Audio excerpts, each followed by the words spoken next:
Hello, I'm going to show you how to use your Izmi baby carrier. Right, so the first thing you need to do when this is the first time you're using your carrier is to set the base. So if you open up, you can see you've got Velcro tabs here, and what you want to do is to make them as wide as you need so that when baby's in the carrier, they are supported from knee to knee. So this little bit should be just behind the knee plate. And as your baby grows, you just gradually make it wider and wider. You've got some really handy guiders here, but always check your baby's body shape and make sure your baby's well supported. So once this is set up, you're going to pop the waist belt on your waist, go to your back and clip, hold it, and then pull a little bit on each side until it feels nice and snug. Your waist belt should sit on your waist and not on your hips, and high enough so that when baby's in a sling, they are here, close enough to kiss the top of the head. If you have a very small baby or you're very tall, you might need to have your waist belt quite high up. So I'm ready to go. I am going to get my baby, bring baby on you, and take your time. If baby starts to be a bit upset, just rock them and just take your time. And you want to sit them into the panel, not right on top of the waist belt, because that's going to put a bit of pressure on your back. Nice and deep into the panel, and then you're going to unroll it and bring the top of the panel to the nape of the neck. That's roughly the height you want to have when you have a baby who doesn't have head control. You want it to reach the neck. And I'm going to show you how to use it cross-strapped, which generally feels a bit more supportive with very lightweight carriers. Later on, I will show how to use it straight strap if you feel that works better for you. So you want to start by grabbing a strap, flip over your shoulder, and then you're going to switch hands. Always one hand on baby. Bring the strap across your lower back, slide it down, keep it nice and low, and then you're going to clip, pop, and then we'll switch out for little hands. You can either pull forward or back. That's the beauty of this carrier. We have dual adjust, so you can choose how you tighten, and we'll do exactly the same on the other side. Pop the strap on your shoulder, pull it down, slide it across your lower back, and you're going to come back and clip. Always make sure you keep that cross nice and far away from your neck, otherwise it's going to put a bit of pressure on your neck. Pull forward or pull back, or a little bit of both. If you find pulling backwards difficult, always start with this part loose. So all you need to do is just to pull forward when baby's in it, like that, and we are pretty much ready to go. So we're going to do all our check positioning, make sure baby's supported from knee to knee. You've got this really great padding bit here that you can make a little bit wider, so baby sits in a deep seat. You want bum lower than the knees. Always, safety wise, we want the sling to be nice and tight, so make sure everything is nice and snug, baby's well supported. You want to make sure that baby's airways are clear and visible at all time. They should never ever be covered by fabric, headrest or anything like that. You should always be monitoring your baby. It's very, very important. Baby should be here in terms of height, close enough to kiss the top of the head, so that you can monitor airways and you know the sling is tight enough. Usually it's a good indicator.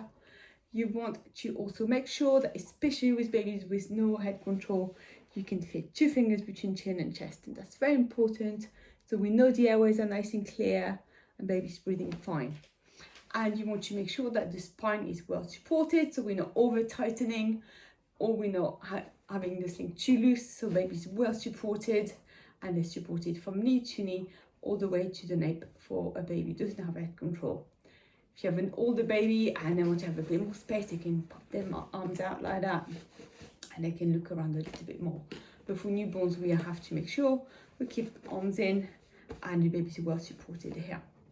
A little tip: if you have a small newborn or you find your baby's head is not well supported, you can grab a cloth, like a muslin square, something like that, and then you can pop it inside the headrest like that, and then use the poppers to secure it, and that will give you a little bit more head support. It's quite handy, or if when baby's asleep, if you feel like you need a little bit more support, it's quite handy thing to have. Rest of the time, the headrest works to give more head support as baby grows in height. You can pop it different places on the shoulders, so your babies are well supported. If you do need extra head support, you can use it on the back of the head, but make sure you never ever cover airways. That's very, very important. And that's about it for cross straps. So this is what it looks like. To take baby out, you're gonna hold baby, and you can either unclip one side or two sides, or you can loosen, and then just take baby out. This way you don't have to have straps on the floor. A tip also, if you don't like clipping around baby, you can just loosen the front adjusters, put the whole thing on, and grab your baby nice and high. You're gonna get the leg through. So some people feel, give them a little bit more confidence. It's also a little bit quicker. Make sure baby's bum is lower than the knees and sitting like that in a nice deep seat. And then all you need to do is retighten, pull forward. Make sure the straps sit nicely on your shoulders, and baby's well supported at the base. So that is a front carry. If you want to using for breastfeeding or bottle feeding, it's really quite handy. You can do it quite easily in Izmi. What we're going to do is we're going to loosen our front adjusters. Always remember to have one hand on baby when you start to loosen. And you're going to start to bring baby lower down. You can go to your back as well. Lower your waist belt. And once you loosen gradually your carrier until baby's here, close enough to the nipple, and you can latch. I recommend to always take that strap off, the one of the side you're feeding on, because you have more space and it's actually a bit more comfortable. You can just bring it across and retighten and feed. So feeding safety, make sure you can see baby's nose the entire time. It's very, very important, and you need to monitor. Make sure the face isn't pressed against the breast. It's not brain free and it is not hands free. You need to always make sure you support baby with at least one hand. And keep an eye on baby. Hands on the breast. It's quite handy. This way they can signal when they're done.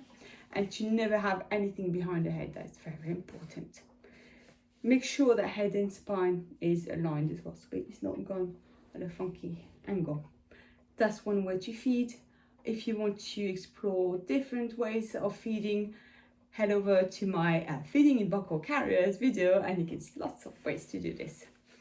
You can also use it for bottle feeding. It's pretty much the same. You might not need to loosen so much. And if you don't want to take that strap off, you can keep it on. But basically you want to have enough space to feed baby. Make sure the bottle isn't pushing the head back, and that you are supporting and keep monitoring baby. So it's super handy to be able to feed. When you're done, I would say take a couple of minutes to burp your baby before you go back into the sling. You might want to loosen your strap, pop your arm back in, and retighten everything. Make sure you also bring your waist belt back up if you've loosened, and everything's nice and snug. Remember that feeding position are only for feeding. You shouldn't let your baby fall asleep and carry them like that. If your baby falls asleep, that's totally fine and totally normal, but you need to come back and make sure you do all your safety checks so you can be hands-free. Last thing I'm going to show you is how to use it with straight strap, which some people prefer. So I'm going to just take baby out, and I'm going to set it up with straight strap. So you're going to grab your shoulder straps and you're going to clip them like that and like that, a bit like a rucksack. And so that shoulder straps don't fall off your shoulders, you need to clip what we call the chest strap. So it's that tiny little strap on the back. You want to pre-clip it because it's much easier. I'll show you why in a second. And this strap should sit between your shoulder blades, roughly here, and be quite snug. That is the only strap you need to readjust if you are changing users. So, straight strap, quickest way to do it is just to pop everything on, so you don't have to clip that strap after, which can be a little bit awkward. Leave it loose and just slide baby in. So you're going to grab your little one, and then I like to put my hand on there and then start to guide the legs on each side. Make sure you go under the shoulder straps, and you're going to come back, take your time, and then sit in a nice deep seat. Again, making sure arms in for babies don't have any head control, and then guide your slack, pull down, and then you're going to tighten. Again, you choose how you tighten, pulling back, pulling forward. Remember that if you want to just pull forward to loosen these front adjusters before you start. So all you have to do is this, that, and make sure it's nice and snug. And do all your safety checks. Again, another tip, if you find the panel is always too high, bring your waistband higher up and sit baby's bum a bit more over. It's going to help make that panel a little bit shorter. There you go, and I'm going to show you my chest strap is roughly here. So it should feel nice and snug. The first time you set it, if you find it a bit awkward, get somebody to do it for you. You can slide that chest strap around the shoulder straps. And that's it for front carries. To take off, again, you can put one hand on baby and unclip, bring everything over, or you can just loosen, and then bring that chest strap right to your neck. Always one hand on baby and clip, and you are done. And there we are. That's how you use your Izmi baby carrier. If you want to check out how to do hip carries and back carries, check out my other videos. Thank you so much for watching and enjoy. Bye.